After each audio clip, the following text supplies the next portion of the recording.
Yo, what is good everyone? Welcome to the next video. This is the third and last part of the one trade for each NBA team trilogy, I guess. So, without further ado, let's get it!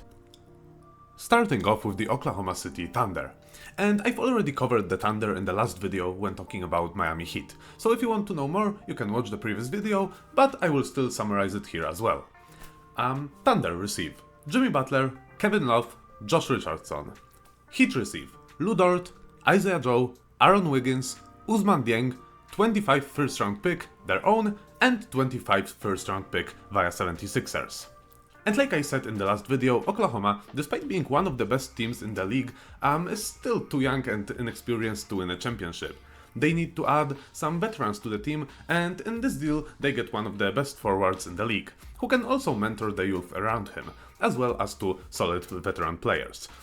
Another possible and also solid trade, by the way, could happen between the Thunder, Pelicans and Jazz, so if you want to know more, I talked about it in the previous video in the chapter about the Pelicans. Miami, on the other hand, missed their window to win a championship and need to start the rebuild now to get as much value as they can from their veterans, mainly Jimmy Butler. In this trade they acquire 4 young players as well as 2 first round picks for the next draft, including their own, allowing them to tank and end up with one of the top picks. Second team is the Orlando Magic. And Orlando has a solid team, full of players with high ceiling, and they've positively surprised me last season. I expect them to be even better this year, and I like the addition of KCP to the team. They still need, however, to improve their offense, as they were one of the bottom teams in the league in that aspect. The trade I've prepared for them can significantly help them provide more offense to the team. Magic receive Colin Sexton, Jazz receive Cole Anthony, 25 first round pick via Nuggets, and 25 second round pick via Celtics or Grizzlies. Colin Sexton would be an instant improvement to their offense and would fit the team well, at the same time staying in the Magic's timeline. The rather below average defense would not be a problem, as he would be paired with one of the best defenders in the league in Jalen Suggs, who also provides size in the backcourt, standing tall at 6'5". Magic were also one of the best teams in the league last season in defensive rating, and that trade helps them climb up the offensive rating list as well. As far as the Jazz are concerned, I believe they'd be more than happy to trade Sexton in a trade that gets them a first round pick as well as a slightly younger and also really good player in Cole Anthony. Philadelphia 76ers. And the Sixers have a really good team right now after the addition of Paul George, and will be one of the best teams in the NBA. If I were to make a slight improvement, however, I would like them to upgrade their starting power forward position. While Caleb Martin is really solid, I think having a defensive-oriented player in that spot would benefit them a lot, so I propose this trade. 76ers receive Jared Vanderbilt, Lakers receive Caleb Martin, Reggie Jackson, Adem Bona, 27 second round pick via Bucks, and 27 second round pick. Having a player like Vanderbilt, who's one of the best interior and perimeter defenders combined, would help the Sixers immensely. They already have a good combination of offense with Maxey, Oubre, George and Embiid, and defense with George and Embiid. However, with the backcourt that's not great defensively, they could make up for it by adding another great defender at the wing position. Trading away Caleb Martin does not hurt the 76ers as they upgrade to Vanderbilt. And Reggie Jackson isn't needed as they already have a solid point guard rotation with Maxey and Lowry. Lakers, on the other hand, could use a solid backup point guard, and Reggie Jackson would fit well into the team. While they downgrade from Vanderbilt to Martin, it is still a great trade for them as they get this year's second round pick in Adem Bona and 2 future second round picks, which they could very much use. Phoenix Suns. And Phoenix were a major disappointment last season and need to slightly reshape their team. While the addition of an actual point guard who's a great playmaker in Tyus Jones was a solid move, one problem still remains, and that problem is the underperformance of Jusuf Nurkic. But there's a simple solution to that problem, a bit of a risky one though, as it could either help both teams involved or have no impact on either of the teams whatsoever. There is, however, a team in the association that's having the exact same problem as the Suns, so my proposed trade is: Suns receive Nikola Vucevic, Torrey Craig, Bulls receive Jusuf Nurkic, Royce O'Neal. While it seems like this trade might not make much sense, as Nurkic and Vucevic are similar players after all, it could actually help both teams. Since getting to the Suns, Nurkic has been underperforming. And it's nothing new. We see players switching teams and instantly playing much worse. I mean, it happens. But the Bulls are in the same boat. Vucevic was absolutely cooking in the Magic jersey and diminished after getting to the Bulls. There is a chance that changing the environment could help both of these players get back on track. And if the chance is there, it would make no sense to me not to try it, especially that the trade benefits both of those teams. Suns get a slightly better center in Vucevic and downgrade a bit from Royce O'Neal to Torrey Craig. Bulls, on the other hand, get a slightly worse but 3 years younger center in Nurkic, however, upgrade their backup power forward, which is much needed, from Torrey Craig to Royce O'Neal, who's also got much playoff experience and would be a better mentor to the young players around him.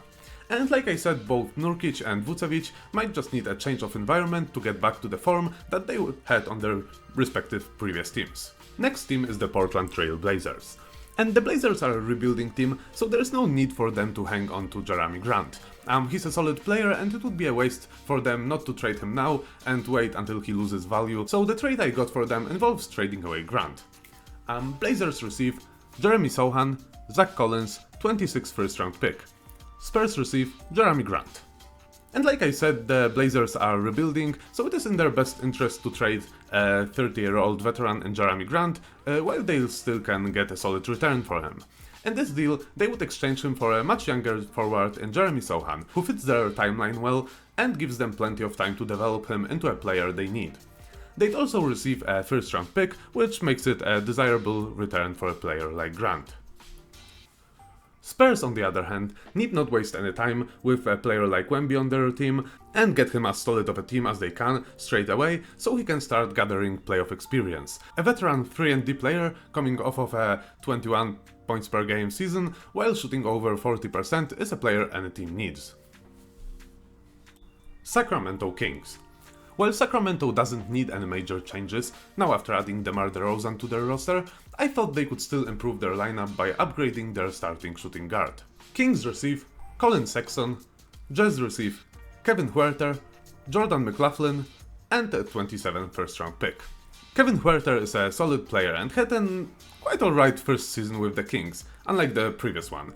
I still think they could use an upgrade at that position, and I like the fit of Colin Sexton on the Kings team.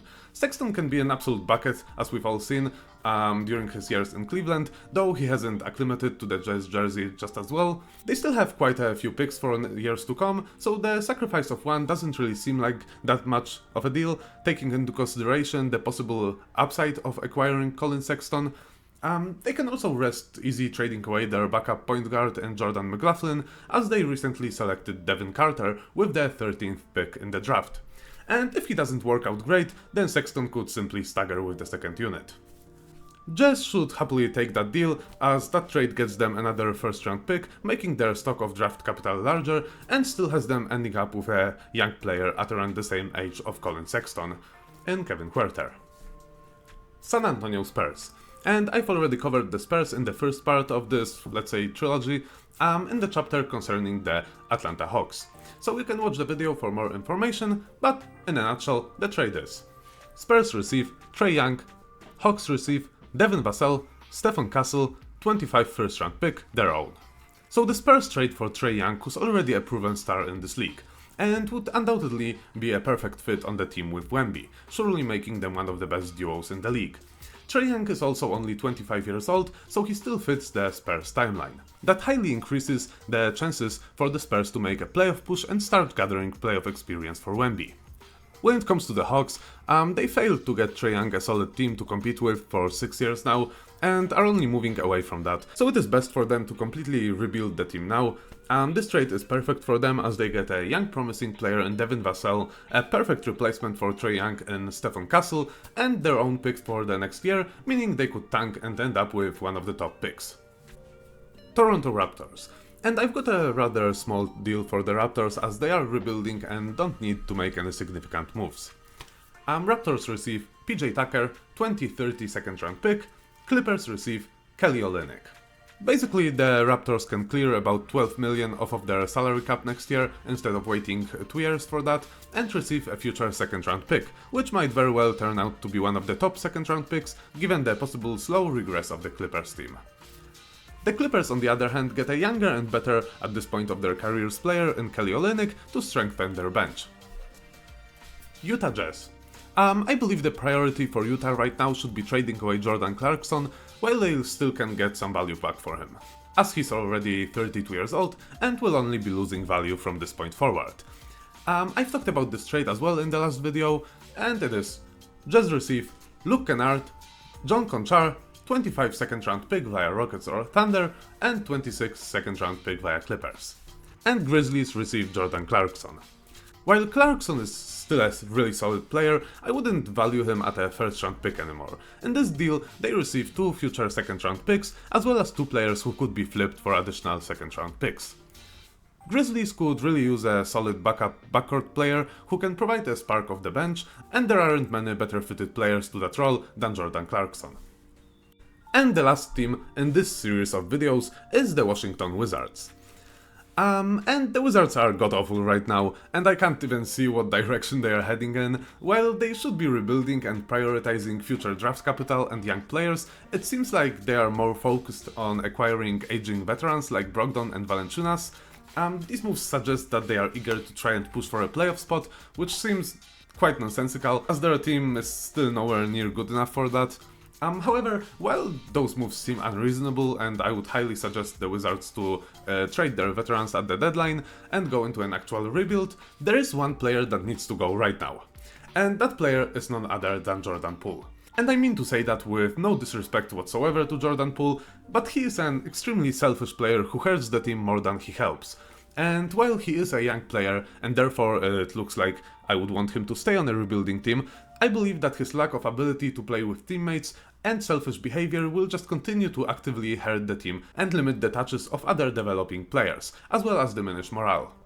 Another huge con of having Poole on the team is his contract, given that 29 millions is a ridiculous amount of money for a player like him.